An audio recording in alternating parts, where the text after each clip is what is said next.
The last time we were there, we were picking up the dogs and laughing and, doing all of that sort of thing. And this time it was a different experience. So that's understandable. But gosh, being able to see the divinity in a horrific act and realizing that it's horrific because we label it as such. Source is not viewing our activities, our choices, our method of exit as wrong or bad. Welcome to the Stream of David podcast. I am here, and Matt has started giving himself these names. And I think you went to ChatGPT and said, give me a bunch of him names. I did. So today, because you can't see unless you're watching us on YouTube, mindful Matt Gardan is here. I am here. I am present in more ways than one today, dear listener. very, very present in your current moment, mindful Matt. That's right.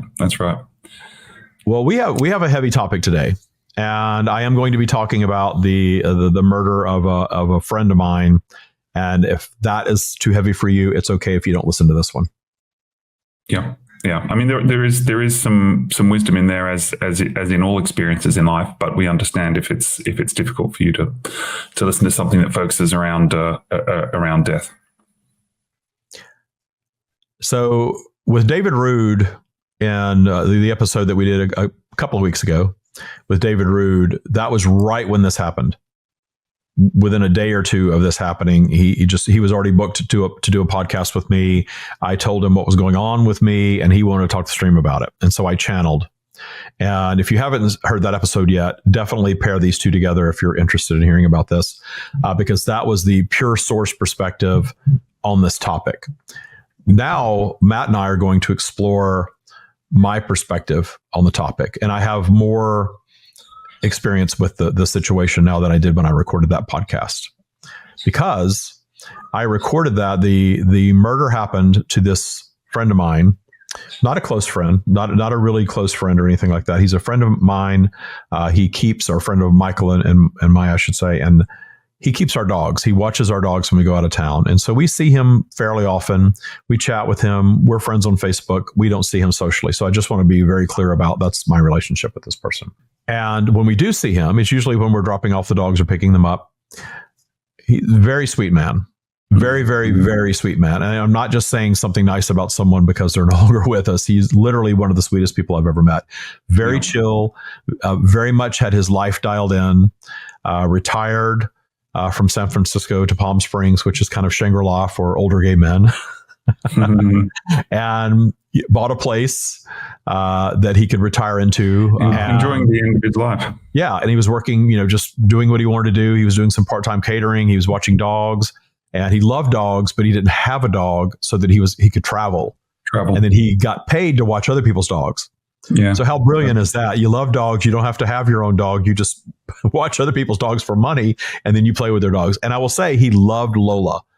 Mm-hmm. Rocco's a challenge. I think he tolerated Rocco, but he really loved my dog Lola. He referred to her as my Lola, my Lola. Anytime I post anything on Facebook about her, he just gushed about Lola. So it was a difficult thing to hear. It was definitely shocking. You're not expecting someone to be brutally murdered that way. Mm-hmm. And if you haven't listened to the other podcast, he was actually murdered by someone that he had been seeing for quite some time. Somebody that he was seeing that was quite a bit younger than him here in Palm Springs. Mm-hmm. And this person was obviously troubled. I don't know the rest of the details. I just know that there was a separation for them, and I don't know who initiated what. But from what I understand, this younger guy came over to his home around 9:30 at night, broke down the door, and just murdered him with a knife. In a very brutal way, in a very angry, brutal way. Mm-hmm. And I'd found out about that. Like I said, I channeled about it with David Roode immediately right after it happened. That was, I think, on a Monday that we recorded that. So it was the day after, or Tuesday, the day after. The following Wednesday, 3 days after the murder, Michael and I decided to take a plant over, and we wrote a little note. We had a picture of him and Lola together, actually him and both the dogs together. We wrote a little note to the family, and we were just going to drop it and leave. We didn't think necessarily anybody would be there. It's still a crime scene. Yeah. But when we got there, his family had come from out of town, and they were all there gathering. So it was kind of like this open house that we didn't even know was going on, and we went. And they invited us in, and my experience of being in the space and talking to his brother and his cousin and his aunt, niece, I think was there. One of his closest friends, who also happened to be his next door neighbor, was there. And she actually was the first person to discover him still alive and held him as he drew his last breath. And she told me her story. I'm not going to go too deep into her story because she has an angel story around it that was very interesting and unique. I will invite her on sometime when she's ready if she wants to come on and share that story. So I will leave her story to her, but it was just a magical story. And it was a magical experience being in this house and experiencing something that in 3D we will absolutely say was tragic and horrible, horrific, absolutely should not be, all of those things that I felt on Monday. And the shock, I didn't really race to should not be. I think I'm a little beyond reaction in that, even with something extreme like this, but it was shocking. It was just surprising. And certainly not anything that I ever would want to happen to anyone, much less somebody that I know that's so nice. But Matt, I have to tell you, being in the space where that had just happened and interacting with his relatives, his closest friends were there. And at the time that I was there, no one was crying. No one was upset. There was not a ton of anger in the air. There was a police officer out front still talking to the family. So this was very fresh. And I'm standing in this small mobile home where this just transpired, and I could even see into the bedroom where it happened. Wow. And there was no vibe there of this horrible thing just happened. Is there negative energy here? I didn't feel that. I felt love and appreciation. And in listening to the neighbor's story, the woman that held him as he passed, I experienced divinity in the tragic event. Yeah. I saw the divine in it. Yeah. It sounds so contradictory, doesn't it? Yes, because we want to react in horror. A very sweet man was senselessly murdered in his sleep in his home. And somebody that we certainly cared about and, had some sort of a relationship with, and felt a little bit like interlopers, being invited in because we weren't his best friends. We weren't really social with them, but they insisted. And so we didn't want to be nasty either, so we went in. And then after we left, Michael was saying that his experience was a little heavy. He was a little freaked out being in this space where this just happened and all of that, which is understandable. I think anybody would experience that way just about. But I just have to share with all of you that my experience wasn't that. It was very peaceful. And it was the first time I'm always finding these, as I've leveled up my vibration, I'm keep finding these life experiences just being so different than we are taught that they are in our belief system. Yeah. Yeah. And this one's as extreme as I can imagine. Someone being, you can't call it anything less than tragically murdered. And being right where it happened. Right. But not seeing that angle of it, seeing it through the eyes of source, that this was actually this beautiful event that was his journey. And that if you don't judge it, you can see that. And I know if you're listening, you're thinking, this guy's insane. How could that be a beautiful event? I understand that. Yeah. And you are insane. The reason I'm sharing this is because it's insane. Yeah. And I think what's really interesting here is this: you had a spontaneous experience that was completely unexpected because we're programmed to be very judgmental of those sorts of moments. And you're right. I didn't bother setting an intention because I didn't know I was going to experience that. Usually I set my intention. We're going to have this. We're going to have that. I didn't do that. We were just dropping. My only intention was to have a safe and stress-free trip, as I always do when we drive anywhere. Set the flower down, set the note down that we composed, and leave. So you're right. There was no premeditation to any of this. So I was allowed just to flow into an experience. And maybe because of that, you were more open to the energy that was there, because there's a lot of energy there, right? Like something dramatic has happened physically, but and also absolutely, these people, I'm sure, had been in shock and grief. These were his best friends, his family, his neighbor that was a very good friend to him, and for this woman to experience someone who had just been stabbed to death, dying in her arms, hobbling down steps for help and then falling into her arms and passing. I'm sure there was plenty of horror and all of those emotions. I didn't witness that though. I didn't. I just didn't experience that. My reality in that experience was something that was more attuned to everybody loved him. We were all in appreciation of him. This was how he departed, and we can pull the judgment out of that. And again, I don't know how else to describe it, but to see the divinity in it, to see the source energy allowing of that. And it was an amazing experience for me that just continued to sort of well up, afterward. That, and I don't mean in tears. I mean, just like, oh, wow, this is huge that this is available to us. Yeah. Yeah. Well, I think there is there's a, I don't have the right words, but it sounds like there's a kind of collection of very strong energy there, right?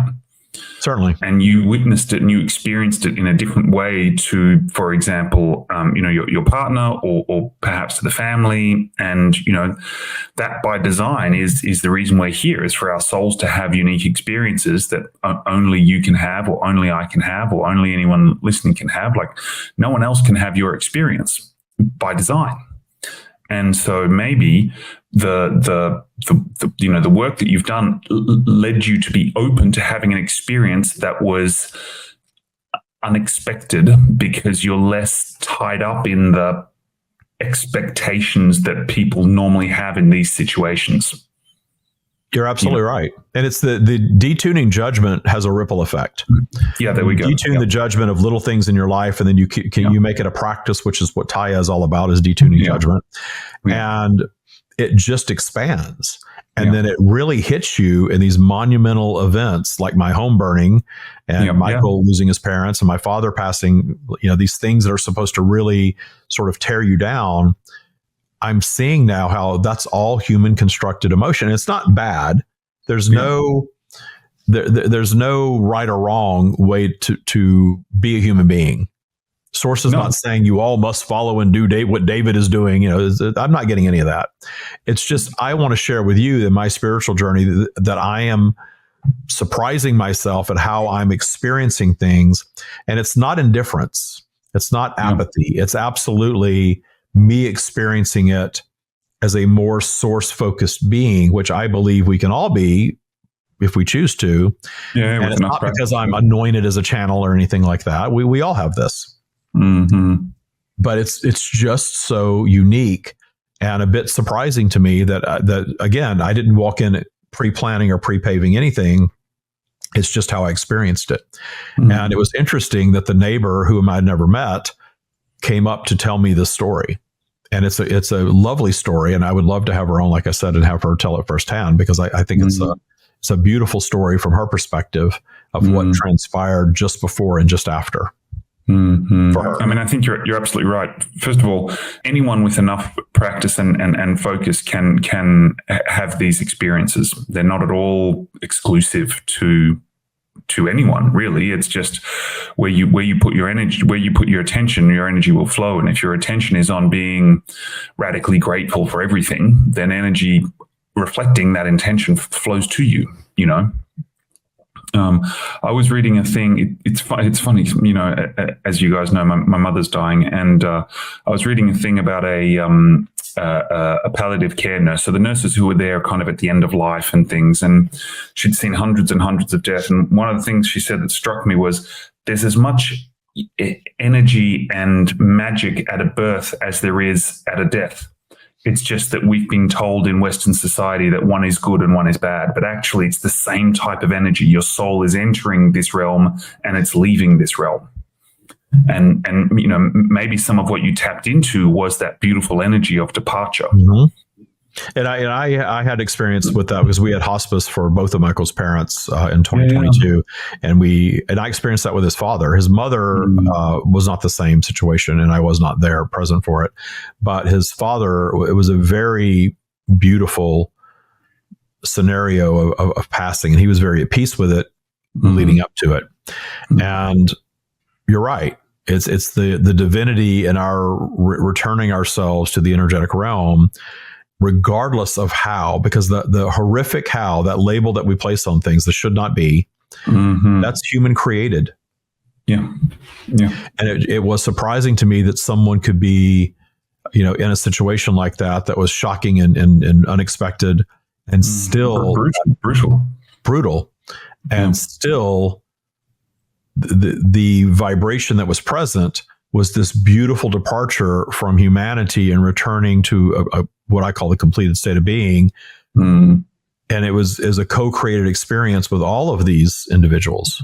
And then, Stream often says, because we get lots of questions about death and departed ones, and they often say, remember that person fondly, and they will be there. And so that energy still exists, and the highest vibration that you have access to of who they were is who they are. The very best of them is what you're tapping into now. Yeah, and there's lots of studies around when you get a group of people together with the same common objective, with the same common meditation, the energy's much more amped up, and so it's possible that they were all there, they'd had their grieving, and they were remembering the good times, and they were enjoying being together and kind of honoring his energy, and you felt that presence very strongly. Yeah, and then the timing, of course, was perfection. That we just happened to show up at that time when they were flowing through that, and that's what I was part of, which was amazing to me. So you got to witness.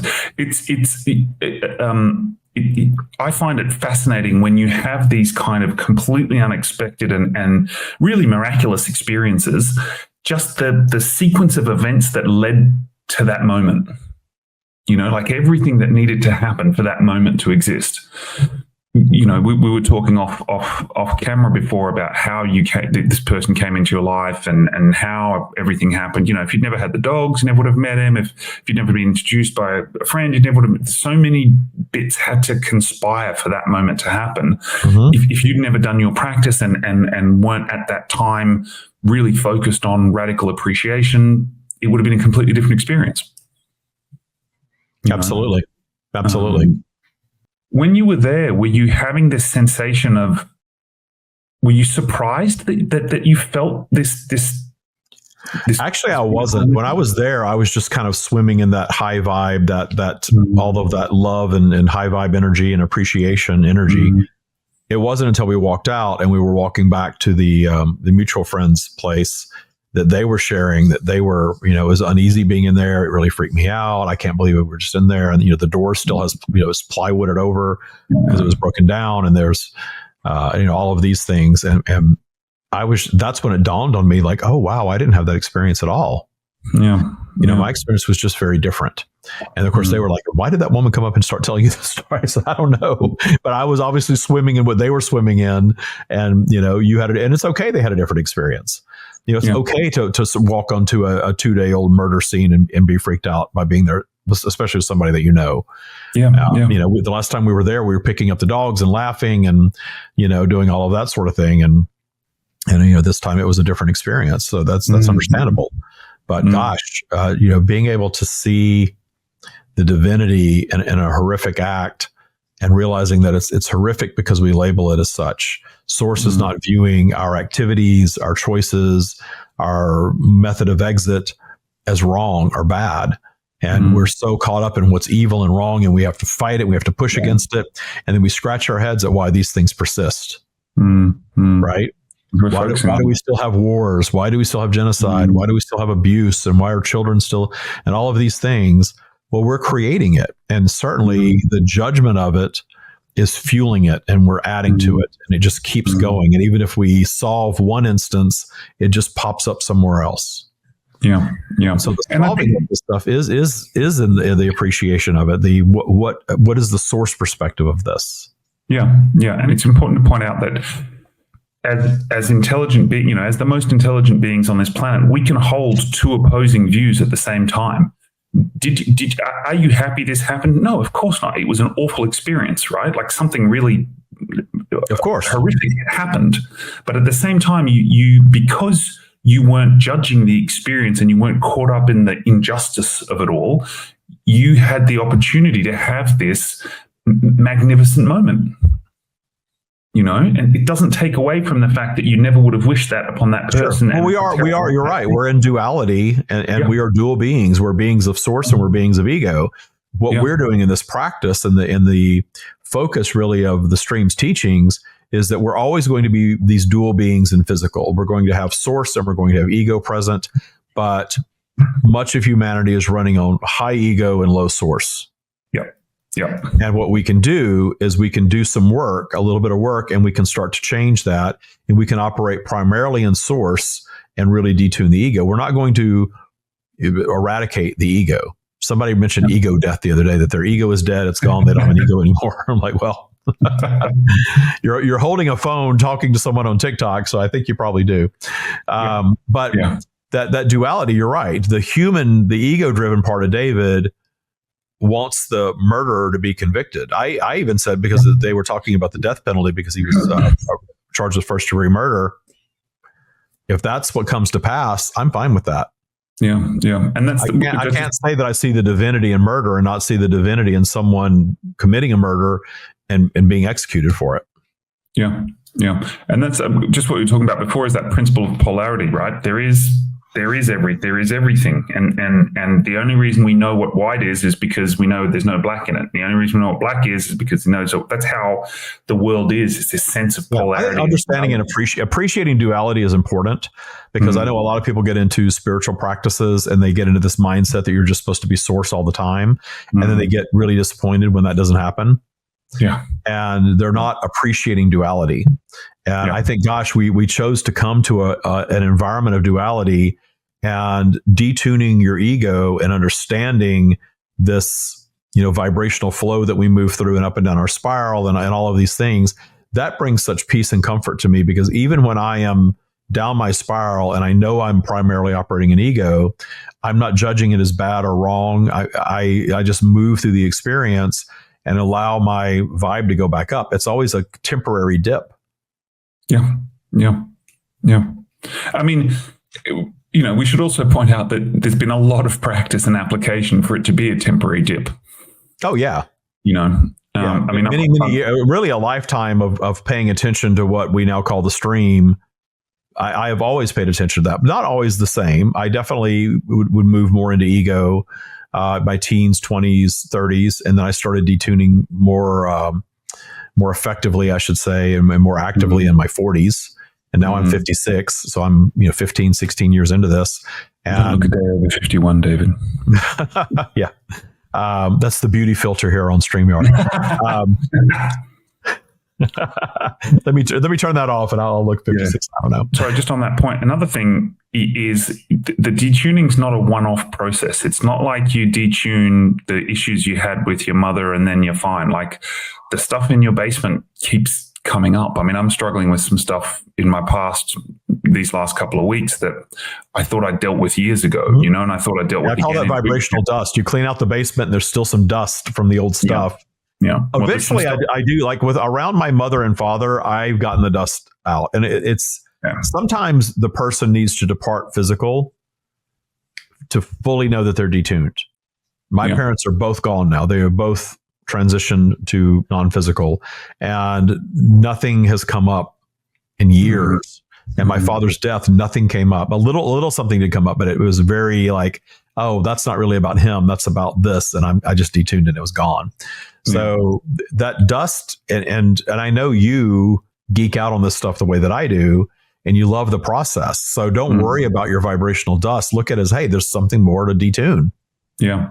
And the interesting thing is too, I mean, it's uncomfortable because you kind of have forgotten to be that way, but those patterns, the way those neurons are wired in your brain, when the stuff comes rushing back, they feel so familiar because that's how you used to be.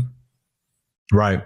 And so there's this kind of weird disconnection between, oh, that emotion feels so familiar in reference to that person, but also that's not who I am anymore. And so it's a little bit kind of weird. I used to always feel this way around this person, and now it's popped up again and it feels funny, or this thing or whatever. And so I think you're right in the sense that it's a continual process, right? Detuning is a continual process, and your vibration does dip up and down. Yes. Yeah. And the more we learn not to judge it or fear it, and to just enjoy the ride up and down and enjoy the detuning. Here's my vibration goes down. I am shown what's in my vibrational basement, and I can choose to raise my vibration and then turn back and solve it. But generally what we do is we get triggered by something. Polarity will pull our vibration up, or we do something to pull our vibration up. And then the last thing we want to do is go back and look at what was taking us down. But I always recommend when the vibration goes back up, don't run from it. Just because you feel relief, that's the time to go back and look at it, because now you're in the high vibration of source where you have solving power, you have healing power up there. Yeah. Look back. Why was I so triggered? What is the root of that? How do I detune that? Detuning is always through appreciation. Yeah. And sometimes we put the cart before the horse. In fact, very often we have to appreciate it first, allow that vibration to raise on that topic, and then the clarity starts to show up after you appreciate it. Yeah. But if you're needing to find clarity before you can appreciate something, you're always going to be frustrated. Yeah. Yeah. And it's also very seductive, that feeling of how you used to be. You're so used to it for years and years and years. That's how you react. That was your trigger. That was your reaction to that person. It's comfortable. Your ego likes what's comfortable. Exactly. Let's stay here. Let's stay in this place. Let's don't go there. Yeah. And then, as far as coming back to the topic at hand here, as far as judgment goes and all that sort of stuff, you've got a huge amount of peer group pressure and societal pressure that makes it very comfortable for everyone to feel a certain programmed way about dramatic events. Yes. Well, and I still hear the, how dare you tell me that I'm not allowed to, and I mean, I never say anybody's not allowed to do anything, but that's how they take it. They hear appreciation of all things. It triggers them. And then they reach for the most horrific thing they can think of. And I'll hear, I see this on TikTok a lot, because people are just discovering these teachings on TikTok, and they'll get triggered. Well, what about child molesters? And what about this? And what about that? And I can never appreciate. Okay, fine. You don't have to. If you're not in this space, move on. It's okay. But if it's intriguing, I always tell people, don't start with the most horrific thing you can think about, because this is all about momentum and energy. Start with your family members. Yeah. Detune the family transgressors first. Yeah. And we in boot camp, we take everybody back to the original roots, and that's usually parents. Yeah. It was Sigmund Freud even said that, everything's the mother. Well, it's not because mothers are bad. It's because your mother is your original teacher. You're more connected to your biological mother than anyone. And then the people that are around you very early on are your original teachers. So they're going to deliver contrast. They're going to deliver duality, things that are positive and things that are not. And I always say they're supposed to screw you up. That's their job. Yeah.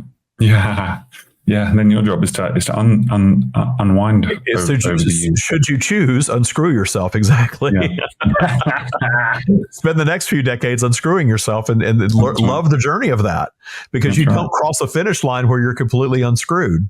No, you don't. We just got the title for this episode, Unscrew Yourself with Mindful Matt. And then they're going to listen and be really shocked at what we're actually talking about. Exactly. And listen, that's another good point. And we touched on it before, but I think it's important to come back to. Just because you are appreciative of something, quote unquote, bad, doesn't mean you're condoning it or saying it's okay. There's a really big difference between... Right. Yeah, my preference is for that to never have happened. That he's still on Facebook. He's still going to be there again when we need to drop the dogs off. I'm still seeing his posts. He's still happy over there in his place, living his life with many, many more happy years to come. And he had earned it at this point. Yeah. This was a man who lived through the AIDS era in San Francisco. Wow. A gay man who lived through the AIDS era. And Michael pointed that out. I'm like, you're right. He's been through hell. And retired, and then this is what happened. So from a 3D perspective, absolutely understand sadness and injustice and anger and all of those things around it. But from the source perspective, this was his journey. He's an eternal strand of consciousness here having a human experience. And all of that was his journey, and his method of departure was his journey. And even though it seems horrific to us, it was his path. And the only should not be is just the human perspective of it. Or the human judgment of it. The human judgment. The negative human judgment of it. Yeah. Right. Yeah. Which is ironic that we're judging the judgment, but. Well, that's to detune the judgment of judgment as well. The judging of judgment, I guess. Yeah. Yeah. And I think also in a way, there is a huge amount of beauty in death. And sometimes when we're caught up in the anger of how the death happened, we miss the beauty of that death. Because we have this romantic notion that it should be, in your sleep next to your partner, or surrounded by your family, or everyone being able to say goodbye, or all that sort of stuff. But the human experience doesn't work that way. It's chaotic by design, and full of twists and turns by design. And this was one that was particularly dramatic. Absolutely. Unexpected, dramatic, shocking. Yeah, and horrible, right? Like, it was an awful thing that happened. Yes. I've never had anyone that I've known personally that was murdered. Yeah. And I've worked with people in boot camp who had children that were murdered. That sort of became a vibration for a little while in boot camp. And so I've talked about these things with other people from their perspective a lot. And of course, having that happen to your child is a very different experience than your pet sitter that you are acquainted with. Yeah. And I have witnessed these parents move through the grief journey and into authentic appreciation. And they may not stay there, but I've seen them access that. And in the relief that they experience when they are able to access that. Yeah. So if you have experienced something closer to home than what I did of this nature, know that I have witnessed it. It takes work, and there's no report card for that. That's your experience. And I would imagine that there are elements of grief that are a lifetime, but it's the experience. So I'm sharing what I experienced because it was shocking, and I was quite surprised at my experience of visiting the place. And I hope I made myself clear in this podcast that I'm not saying that this is how you have to experience things. There's no right or wrong way. I wasn't expecting it. I hadn't set an intention. I went in, I experienced it, and I saw a very high vibration version of it, as opposed to the more 3D humanized vibrational version of it. And it's an example, if you want, of just the variety of experiences that are available to all of us, even if we're all having the same experience. Indeed. There will be people listening to this podcast who are intrigued and curious. There will be people who disagree strongly. There will be people who be very angry about it. That's all fine. It's the same experience. It's a unique interpretation of the same experience that we're sharing. Absolutely. Well, Matt, I want to thank you for allowing me to talk about this. Not everybody wants to be on an episode like this where we go deep into stuff, but you do. You're here for it. You and David and a handful of others certainly are always here for it. And I want to thank all of you that chose to listen to this, because it's not an easy topic to listen to sometimes. And if it hits close to home, hopefully there is some useful tools in this sharing that we had here today. Yeah. Thank you. Thank you, Matt, and thank you all for listening. Namaste. Thank you for listening to the Stream of David podcast. To learn more about the stream or the Tya practice, visit thestreamofdavid.com. And be sure to subscribe to our podcast via your favorite podcast provider. And if you would, take a moment to leave us a review. And also, follow us on TikTok, YouTube, and Instagram, and join our free Facebook group, the Tya Practice, the TYA Practice. Thanks for listening.